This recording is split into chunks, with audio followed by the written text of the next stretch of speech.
जय भीम साथियों, हम नॉलेज ऑफ कॉन्स्टिट्यूशन संविधान का ज्ञान नाम से एक विचार चर्चा की श्रृंखला चला रहे हैं।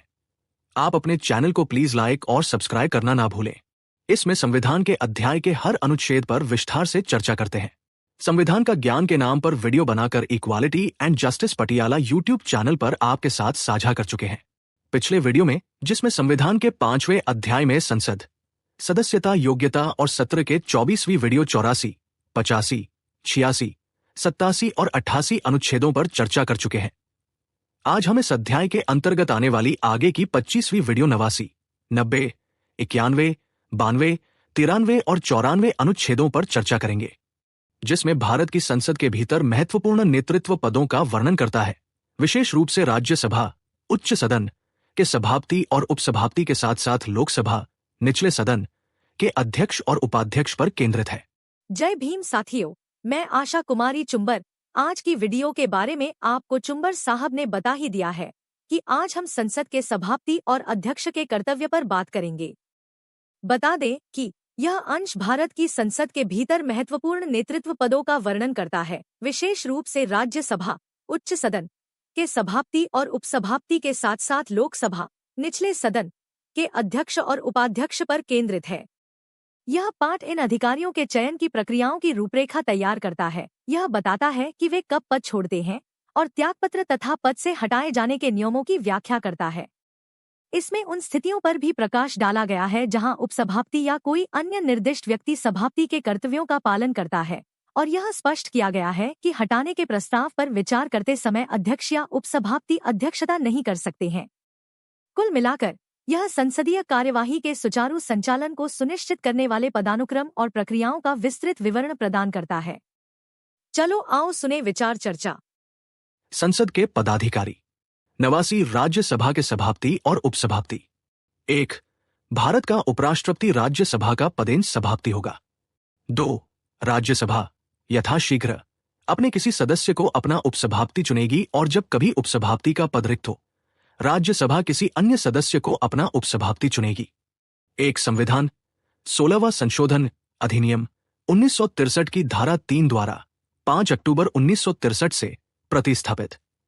2. संविधान प्रथम संशोधन अधिनियम 1951 की धारा 6 द्वारा 18 जून 1951 से प्रतिस्थापित। 3. पूर्वोक्त धारा 1 द्वारा प्रतिस्थापित। 7.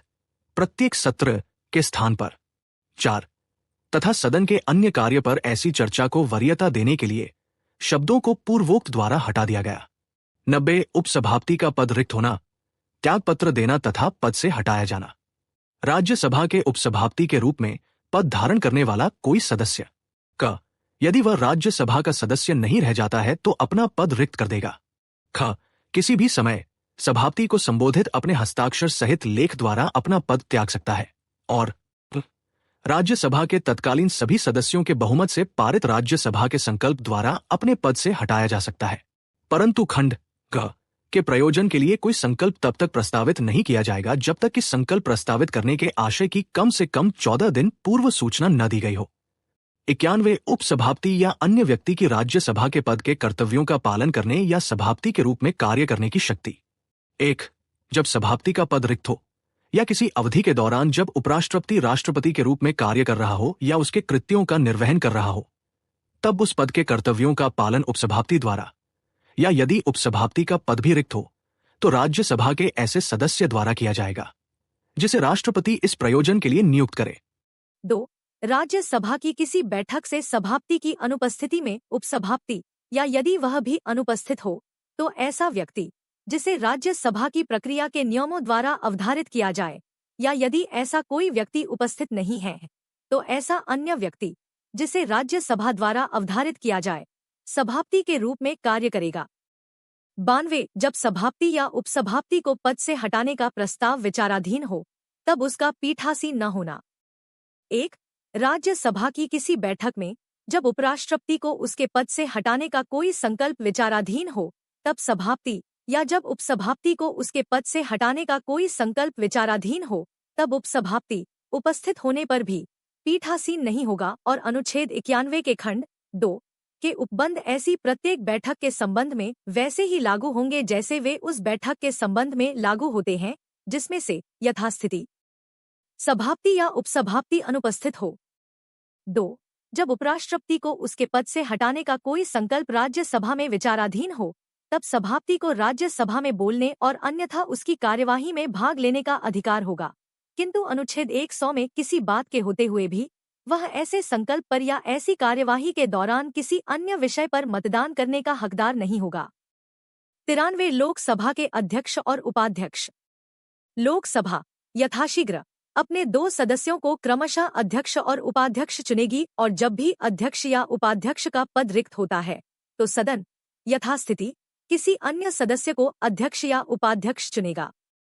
94 अध्यक्ष और उपाध्यक्ष के पदों का रिक्त होना, त्यागपत्र देना और उनसे हटाया जाना। लोकसभा के अध्यक्ष या उपाध्यक्ष के रूप में पद धारण करने वाला कोई सदस्य का यदि वह लोकसभा का सदस्य नहीं रह जाता है तो अपना पद त्याग देगा। ख. किसी भी समय यदि ऐसा सदस्य अध्यक्ष है तो उपाध्यक्ष को और यदि ऐसा सदस्य उपाध्यक्ष है तो अध्यक्ष को संबोधित अपने हस्ताक्षर सहित लेख द्वारा अपना पद त्याग सकेगा। और ग. सदन के तत्कालीन सभी सदस्यों के बहुमत से पारित लोकसभा के संकल्प द्वारा अपने पद से हटाया जा सकेगा। परंतु खंड ग.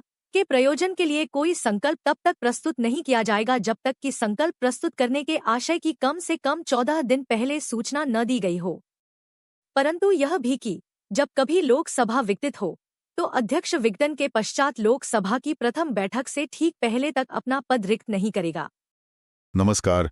आज हम जरा संसद के उन खास अधिकारियों पर बात करेंगे जिन्हें हम अक्सर देखते हैं कार्रवाई चलाते हुए।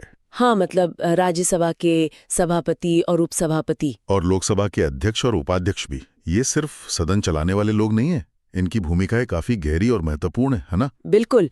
और इन भूमिकाओं की जो बुनियाद है वो हमें मिलती है सीधे भारत के संविधान में। अच्छा। आज हमारी चर्चा का केंद्र रहेंगे अनुच्छेद 89 से 94 तक।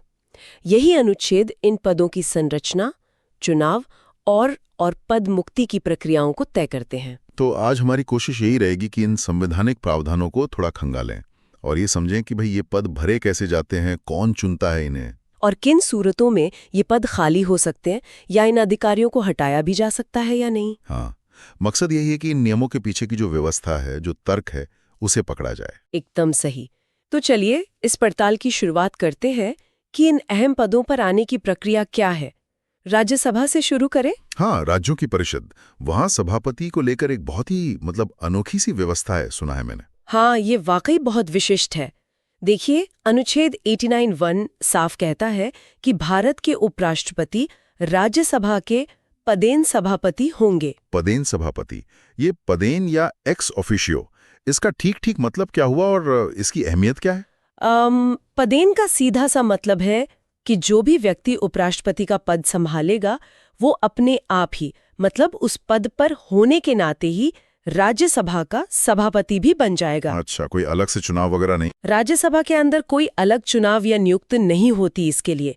और अहमियत ये है कि ये व्यवस्था राज्यसभा के सभापतित्व को एक ऊंचे संवैधानिक पद से जोड़ती है, जो माना जाता है कि सदन की जो रोजमर्रा की दलगत राजनीति है उससे ऊपर है। हाँ, ऊपर है। ये पद को एक खास गरिमा और कह सकते हैं निष्पक्षता का आवरण देता है। अच्छा, तो उपराष्ट्रपति का पद ही उन्हें राज्यसभा का प्रमुख बना देता है। दिलचस्प। लेकिन राज्यसभा में एक उपसभापति भी तो होते हैं। हाँ, होते हैं। उनका चुनाव कैसे होता है? क्या वो भी कहीं से पदेन आते हैं? नहीं, उपसभापति के लिए व्यवस्था अलग है। अनुच्छेद 89(2) ये साफ करता है कि राज्यसभा जितनी जल्दी हो सके अपने सदस्यों में से ही किसी एक को उपसभापति के तौर पर चुनेगी। अच्छा, अपने सदस्यों में से ही? हाँ, यानी उपसभापति का चुनाव सदन के सदस्य अपने बीच से करते हैं और जब भी ये पद खाली होता है तो सदन फिर से किसी सदस्य को इस भूमिका के लिए चुनता है। ये एक, आप कह सकती हैं, आंतरिक चुनाव प्रक्रिया है। समझ गया। तो सभापति हुए पदेन और उपसभापति सदन द्वारा निर्वाचित। ठीक है। अब जरा लोकसभा की तरफ देखें तो वहां अध्यक्ष और उपाध्यक्ष होते हैं। जी। क्या वहां भी कुछ ऐसी मिलीजुली व्यवस्था है या कुछ अलग है? लोकसभा में स्थिति थोड़ी अलग है।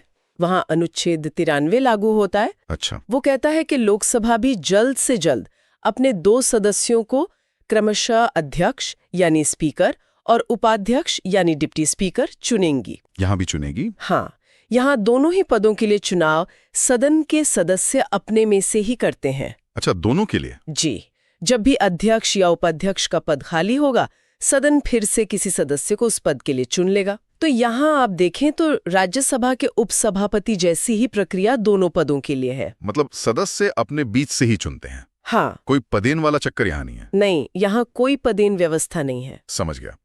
तो ये नियुक्ति या चुनाव की प्रक्रिया तो ठीक है, समझ आ गई। हाँ। अब दूसरा पहलू देखते हैं, पद का खाली होना या फिर पद से हटाया जाना, ये भी तो होता होगा। हाँ, बिल्कुल। क्या इन ऊंचे पदों से किसी को हटाना आसान होता है? संविधान इसके लिए क्या कोई सुरक्षा कवच देता है? पहले राज्यसभा के उपसभापति की बात करते हैं, अनुच्छेद 90 में है शायद। हाँ, अनुच्छेद 90 में।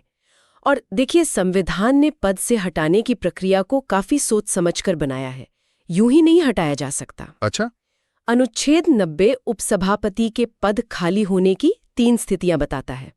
पहली तो सीधी सी है, अगर वो राज्यसभा के सदस्य ही न रहें, सदस्यता गई तो पद भी गया। ठीक है, ये तो लॉजिकल है। दूसरी स्थिति है कि वो खुद इस्तीफा दे दें, सभापति को संबोधित करके, लिखित में अपना हस्ताक्षर करके। और तीसरी स्थिति, जो शायद सबसे अहम है, पद से हटाया जाना। हाँ, और यहीं पर वो प्रक्रियात्मक सुरक्षा दिखती है जिसकी आप बात कर रहे थे।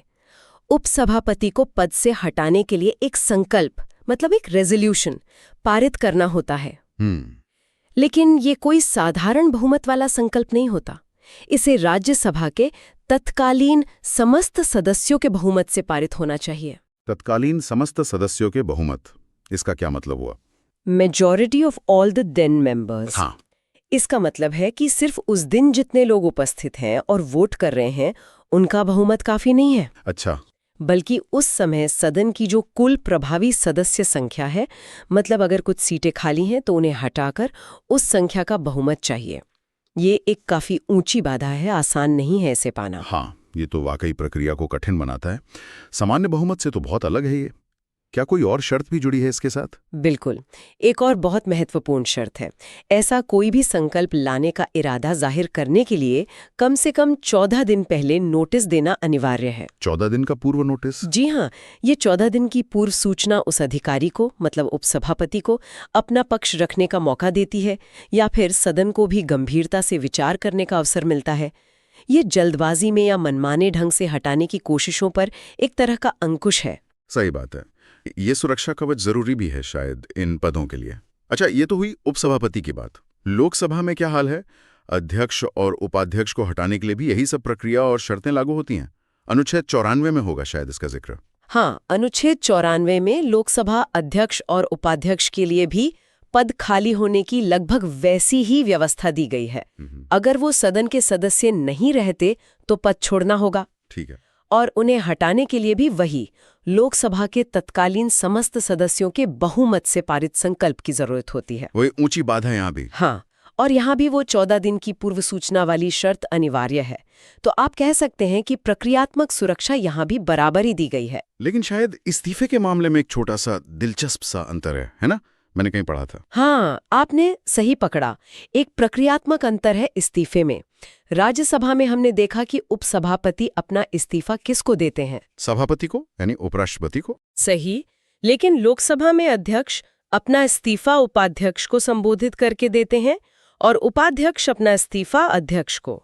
अरे, ये तो आपस में ही। हाँ, ये एक तरह की आपसी व्यवस्था है, शायद इसलिए कि लोकसभा में अध्यक्ष और उपाध्यक्ष दोनों ही पद सदन द्वारा चुने गए सदस्यों के होते हैं, वो सदन के ही सदस्य हैं, जबकि राज्यसभा के सभापति यानी उपराष्ट्रपति वो सदन के सदस्य नहीं होते। हाँ, ये बात तो है। ये आपसी इस्तीफे वाला बिंदु नोट करने लायक है। अच्छा, अब अनुच्छेद 94 में अध्यक्ष के लिए एक और बहुत ही खास बात कही गई है, जो लोकसभा भंग होने से जुड़ी है।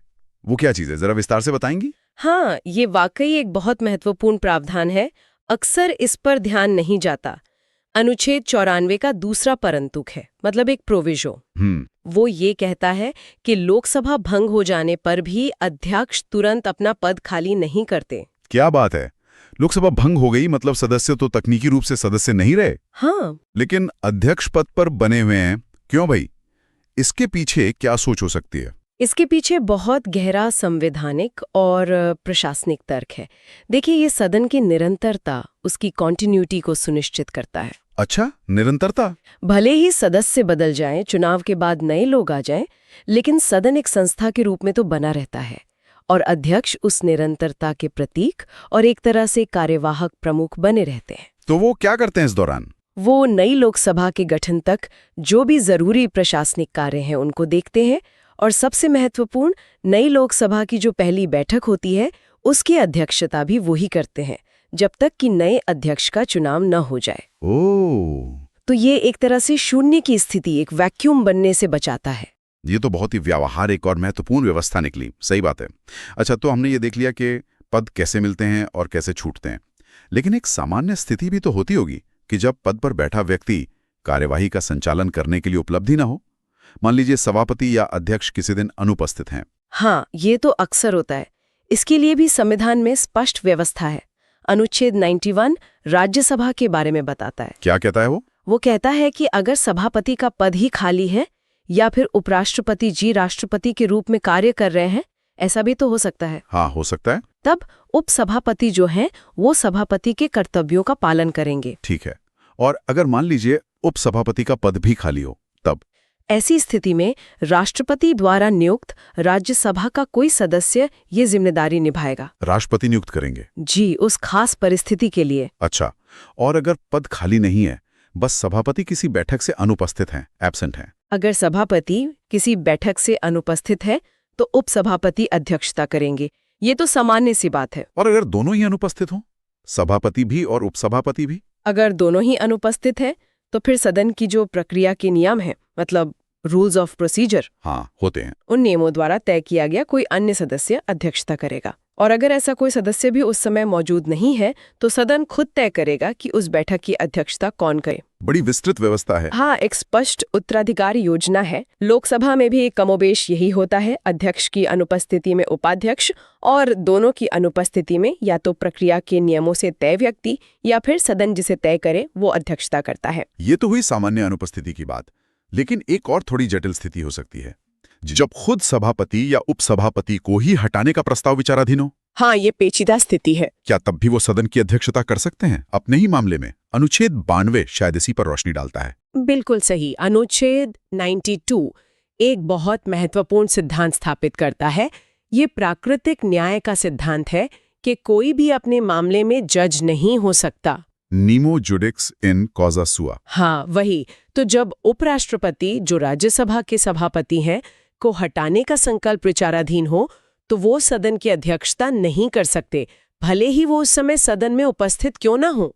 और उपसभापति के मामले में? इसी तरह जब उपसभापति को हटाने का संकल्प विचाराधीन हो तो वो भी अध्यक्षता नहीं कर सकते। तो फिर ऐसी स्थिति में अध्यक्षता कौन करेगा? कुर्सी खाली तो नहीं रहेगी? नहीं, खाली नहीं रहेगी। ऐसी स्थिति में वही व्यवस्था लागू होगी जो हमने अभी सामान्य अनुपस्थिति के लिए देखी थी, यानी अनुच्छेद 91(2) के तहत या तो प्रक्रिया के नियमों द्वारा निर्धारित व्यक्ति या फिर सदन द्वारा तय किया गया कोई अन्य सदस्य अध्यक्षता करेगा। ठीक है। अब एक और सवाल, क्या उस सदस्य को जिसे हटाने का प्रस्ताव चल रहा है, मान लीजिए उपराष्ट्रपति या उपसभापति, क्या उन्हें उस कार्यवाही में भाग लेने या वोट देने का अधिकार होता है? यहाँ एक बारीक लेकिन बहुत महत्वपूर्ण बात है। अनुच्छेद 92(2) खास तौर पर सभापति यानी उपराष्ट्रपति के बारे में कहता है। क्या कहता है? कि जब उपराष्ट्रपति को हटाने का संकल्प विचाराधीन हो तब सभापति को राज्यसभा में बोलने और कार्यवाही में भाग लेने का अधिकार तो है। अच्छा, बोल सकते हैं, भाग ले सकते हैं। हाँ, लेकिन उन्हें उस संकल्प पर या उस कार्यवाही के दौरान किसी भी अन्य मामले पर वोट देने का अधिकार बिल्कुल नहीं होगा। बिल्कुल भी नहीं, सामान्य वोट भी नहीं? नहीं, यहाँ तक कि बराबरी की स्थिति में जो निर्णायक मत, कास्टिंग वोट देने का अधिकार सामान्यतः पीठासीन अधिकारी को होता है अनुच्छेद 100 के तहत, हाँ, वो अधिकार भी उस समय उनसे छिन जाता है। अरे वाह! ये प्रतिबंध इसलिए है ताकि निष्पक्षता बनी रहे जब उनके खुद के पद का भविष्य दांव पर लगा हो। और लोकसभा में अध्यक्ष या उपाध्यक्ष के मामले में भी ऐसा ही कुछ है? लोकसभा में भी जब अध्यक्ष या उपाध्यक्ष को हटाने का प्रस्ताव विचाराधीन होता है तो वे पीठासीन नहीं हो सकते। उन्हें बोलने और कार्यवाही में भाग लेने का अधिकार तो होता है, लेकिन वोट देने का अधिकार केवल एक सामान्य सदस्य की तरह होता है। प्रथम मत दे सकते हैं, लेकिन मतों के बराबर होने की दशा में निर्णायक मत नहीं दे सकते। वाह, ये तो काफी विस्तृत और सूक्ष्म प्रावधान है संविधान में। तो कुल मिलाकर हमने आज भारतीय संसद के इन 4 प्रमुख अधिकारियों, राज्यसभा के सभापति, उपसभापति और लोकसभा के अध्यक्ष, उपाध्यक्ष, इनसे जुड़े जो संवैधानिक पहलू हैं उनको समझने की कोशिश की। हाँ, हमने देखा कि कैसे संविधान नियुक्ति और चुनाव की अलग-अलग प्रक्रियाओं को स्थापित करता है। जैसे उपराष्ट्रपति का पदेन सभापति होना, ये अपने आप में एक अनूठी व्यवस्था है। सही। जबकि बाकी पदों के लिए सदन के भीतर से ही चुनाव होता है। और हमने पद छोड़ने या हटाए जाने की प्रक्रियाओं पर भी गौर किया, खासकर वो पद से हटाने के लिए तत्कालीन समस्त सदस्यों के बहुमत वाली जो कड़ी शर्त है, और वो 14 दिन की पूर्व सूचना की अनिवार्यता। हाँ, ये दिखाता है कि संविधान इन पदों को एक तरह का स्थायित्व और सुरक्षा देना चाहता है। ये महज रबर स्टैम्प पद नहीं है। निश्चित रूप से। और ये सारे नियम और प्रक्रियाएं, ये सिर्फ तकनीकी बातें नहीं हैं। ये दरअसल संसद के सुचारू, व्यवस्थित और सबसे जरूरी निष्पक्ष संचालन की गारंटी देने के लिए बनाई गई आधारशिलाएं हैं। सही। ये हमारे संसदीय लोकतंत्र की आत्मा को बनाए रखने में बहुत मदद करती हैं। इस पूरी चर्चा से एक बात मेरे मन में अटक रही है, सोचने पर मजबूर कर रही है, खासकर लोकसभा अध्यक्ष के बारे में। वो जो अनुच्छेद 94 का प्रावधान है, हाँ, कि लोकसभा भंग होने के बाद भी अध्यक्ष नई लोकसभा की पहली बैठक तक पद पर बने रहते हैं। हमने इसके प्रशासनिक कारण देखे, निरंतरता वाली बात समझी जी। लेकिन क्या इसका कोई और गहरा सांकेतिक महत्व भी हो सकता है? क्या ये कहीं ना कहीं यह दर्शाता है कि सदन एक संस्था के रूप में अपनी चुनी हुई सरकारों के आने जाने, उनके जीवन काल से भी परे है, एक निरंतर इकाई है? ये सवाल सोचने लायक है। बहुत दिलचस्प नुक्ता उठाया आपने। ये वाकई विचारणीय प्रश्न है। धन्यवाद साथियों, आपने वीडियो को पूरा सुना। धन्यवाद। उम्मीद है आपको इसका लाभ होगा। हम संविधान का ज्ञान के संविधान के ज्ञान अध्याय राष्ट्रपति की क्षमादान और संघ की कार्यकारी शक्ति के आगे के अनुच्छेदों पर अगली वीडियो में बात करेंगे। आप equality and justice Patiala YouTube channel के साथ जुड़े रहें। अगर आपको पसंद आए तो कृपया इसे लाइक, शेयर और कमेंट करें। हम रोजाना नॉलेज ऑफ कॉन्स्टिट्यूशन, संविधान का ज्ञान पर चर्चा करते हैं। अगर चाहते हैं कि आपके भाई, बहन और मित्रों को भी संविधान का ज्ञान हो तो कृपया इस वीडियो को उनके साथ साझा जरूर करें। आपके पास वीडियो पहुंचती रहे तो आप चैनल को सब्सक्राइब जरूर करें। अब हमें अनुमति दें। जय भीम, जय भारत, जय संविधान। Please take care your own self.